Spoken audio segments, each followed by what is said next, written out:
Արսեն Թորոսյան, ինչ օպտիմալ կառավարման մասին ես խոսում։ Ու խոսում ես դու, որ կորոնավիրուսի դեմ պայքարը տապալել է, ու խոսում ես դու կառավարման պատճառով Հայաստանը հայտնվել է մահացություններով աշխարհի թոփ երկրների մեջ, էլ լուրջ ես խոսում։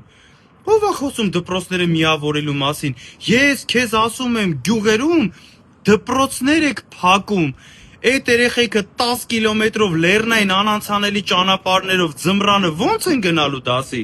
Այս տարիների ընթացքում նոր աշխատատեղեր չեք ստեղծել։ Հիմա էլ արդեն մանկավարժներին եք ուզում սարքեք գործազուրկ։ Հերիքա, դու քո հիմիկվա պաշտոնին ինչի համար ես գնացել։ Նախորդ տեղը լավ ռեզուլտատներ էր տվել դրա համար։ Խնդրում եմ քեզ, հերրու մնացեք 6 ամիս համբերեք, էլ մի քանդեք։ Մենք կգանք, մենք կկառավարենք, մենք կկառուցենք ու կկառավարենք մեր ժողովրդի հետ մեր ձևով։ Հանգստացեք։